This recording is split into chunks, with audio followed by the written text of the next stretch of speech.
بسم اللہ الرحمن الرحیم۔ السلام علیکم اویئر ورلڈ کے معزز ناظرین، آج ہم آپ کو پایا تخت عبدالحمید سیریز میں محمود پاشا کے کردار کے بارے میں بتائیں گے کہ وہ حقیقی زندگی میں کون تھے اور سلطان عبدالحمید کے ساتھ اس کا کیا رشتہ تھا، اور کہاں کہاں اس نے سلطان کی مدد کی اور کہاں کہاں سلطان کو دھوکہ دیا۔ ان تمام باتوں کے بارے میں ہم آپ کو آج کی اس ویڈیو میں بتانے والے ہیں۔ محمود پاشا سلطنت عثمانیہ کے پارلیمنٹیرین اور گورنر خلیل رفعت پاشا کی تیسری بیوی کی اولاد تھے، جو 1853 میں پیدا ہوئے۔ محمود جلال الدین پاشا، جو 2 سال کی عمر میں اپنے والد کو بیٹے تھے اور پھر اپنے والد کے سرپرست کونیا کے گورنر علی قمر پاشا کی تربیت میں پروان چڑھے۔ محمود پاشا نے 3 شادیاں کی تھی، جس کی تیسری بیوی سنیحہ سلطان، جو سلطان عبدالمجید کی بیٹی اور سلطان عبدالحمید کی بہن تھی، اور جن کے 2 بیٹے پرنس صباح الدین اور لطف اللہ پیدا ہوئے۔ محمود پاشا کی سنیحہ سلطان کے ساتھ شادی سلطان عبدالعزیز کے عہد حکومت میں ہوئی تھی، لیکن جب عبدالعزیز سے بادشاہت چھین لی گئی تو تب سلطان عبدالحمید ان کی جگہ نئے سلطان مقرر ہوئے، اور سلطان عبدالحمید کے قریبی رشتہ دار ہونے کی وجہ سے محمود پاشا 30 مارچ 1877 کو وزیر کے عہدے پر فائز ہو گئے۔ ان دنوں سلطان عبدالحمید کو تخت سے اتارنے کے لیے کئی لوگ سرگرم تھے، جن میں سے ایک گروپ کے ساتھ محمود پاشا کے تعلقات کے بارے میں بھی باتیں ہونے لگی، اور اسی وجہ سے محمود پاشا کو ان کے عہدے سے برخاست کر کے ان کے خلاف انکوائری کا حکم دیا گیا۔ لیکن بعد میں محمود پاشا کے خلاف وہ تمام باتیں ثابت نہیں ہو سکی، اور جس کے بعد محمود پاشا کو ایک اور ریاستی عہدے کی پیشکش ہوئی، لیکن محمود پاشا نے اس پیشکش کو قبول نہیں کیا اور اپنا وقت اپنے بیٹوں کی تعلیم و تربیت اور شعر و شاعری میں گزارنے لگا۔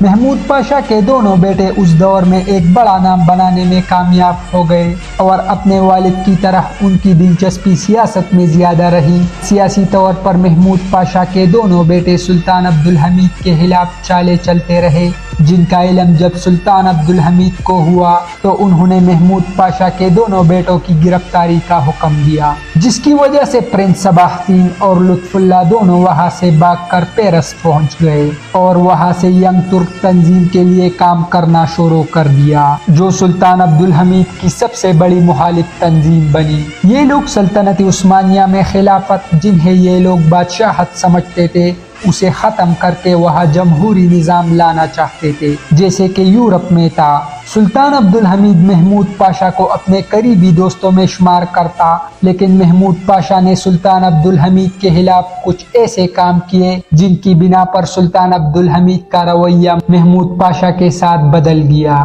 محمود پاشا، جو ینگ ترک نامی تنظیم کے ساتھ مل گئے اور جن کا مقصد ایک ہی تھا، یعنی سلطان عبدالحمید کا خاتمہ اور وہاں ایک نئے جمہوری حکومت کا قیام۔ محمود پاشا کو احساس تھا کہ کسی بھی وقت سلطان عبدالحمید ان کو گرفتار کرنے کا حکم دے سکتے ہیں، اس لیے اس نے گھومنے پھرنے کا ڈرامہ کیا اور مارسیل کے راستے فرانسیسی جہاز پر یورپ فرار ہو گیا۔ یہاں تک کہ اس نے اپنی اہلیہ کو بھی ان تمام باتوں سے آگاہ نہیں کیا تھا۔ پیرس پہنچ کر محمود پاشا نے سلطان عبدالحمید کے خلاف کام کرنا تیز کر دیا، اور سلطان عبدالحمید اور عثمانی خلافت کے خلاف وہاں کے ایک اخبار میں مضامین بھی لکھنا شروع کر دیے، اور اپنے مضامین میں سلطان عبدالحمید کے خلاف سخت زبان کا استعمال کرتے ہوئے ان کی خلافت کو ناجائز قرار دے دیا۔ ان تمام واقعات کے بعد سنیحہ سلطان کے ساتھ اس کی شادی بھی ختم ہو گئی۔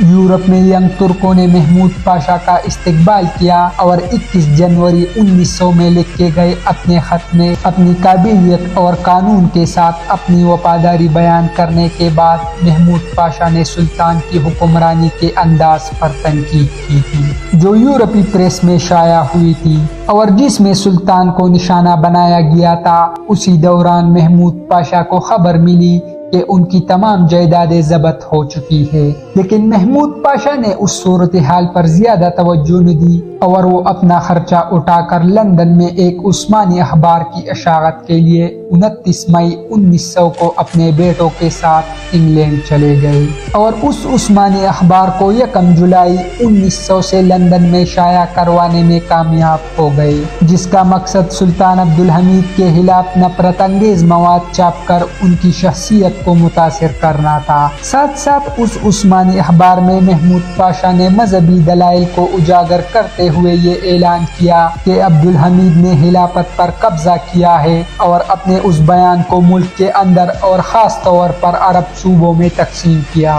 محمود پاشا اور اس کے بیٹوں نے اب یورپ میں قیام پذیر نوجوان ترکوں کے ساتھ مل کر کانگریس کی تیاری پر کام شروع کیا۔ اگرچہ محمود پاشا کو اس وقت ان کی بیماری کی وجہ سے کانگریس میں صدارت کے لیے معزول کر دیا گیا تھا، لیکن اس کی بیماری کی وجہ سے محمود پاشا کو اعزازی صدر کے عہدے پر فائز کیا گیا تھا اور شہزادہ صباح الدین کو کانگریس کا انتظام سنبھالنے کے لیے چیئرمین منتخب کیا گیا تھا۔ پھر 1903 میں 48 برس کی عمر میں برسلز میں اس کا انتقال ہوا۔ سلطان عبدالحمید نے ان کی لاش کو استنبول لانے کا کہا، لیکن ان کے بیٹوں کا کہنا تھا کہ جب تک ملک میں آئینی بادشاہت کا اعلان نہیں کیا جاتا تب تک وہ اسے واپس نہیں کریں گے۔ محمود پاشا کی آخری رسومات فرانس کے ایک ترک قبرستان میں ہوئی اور وہی اس کو سپرد خاک کر دیا گیا۔ محمود پاشا کی نماز جنازہ ینگ ترکوں کی ایک چھوٹی ریلی میں تبدیل ہو گئی اور اس کی قبر کے آغاز میں پڑھی جانے والی آتش گیر تقریر عثمانی اخبار میں شائع ہوئی۔ اس جنازے میں لگ بھگ 100 افراد شریک ہوئے اور پھر 1908 میں سلطان عبدالحمید کی معزولی اور دوسری آئینی بادشاہت کے اعلان کے بعد محمود پاشا کی لاش کو ایک بحری جہاز کے ذریعے استنبول لایا گیا۔ محمود پاشا کی سلطان عبدالحمید کے خلاف چالے اور فری میسن کے ساتھ روابط کا بھی انکشاف ہوا تھا، جس میں اس نے متعدد بار فری میسن کے ساتھ مل کر سلطان عبدالحمید کے خلاف کام کیا اور ان سب کے پیچھے اس کا واحد مقصد سلطان عبدالحمید کو تخت سے اتار کر ملک میں ایک جمہوری حکومت کا قیام تھا۔ لیکن اپنی زندگی میں وہ یہ سب نہیں دیکھ سکا، لیکن اس کی مسلسل کوششوں اور عثمانی خلافت کے سب سے بڑے دشمنوں یعنی فری میسن کی مدد سے آخر کار سلطنت عثمانیہ اور عثمانی خلافت کے سب سے بڑے دشمنوں یعنی فری میسن کی مدد سے آخر کار سلطنت عثمانیہ کا خاتمہ ہو گیا اور ایک جدید ترکی کی بنیاد رکھی گئی، جہاں سالوں تک اذان دینے اور اسلامی تعلیمات دینے پر پابندی عائد کی گئی تھی۔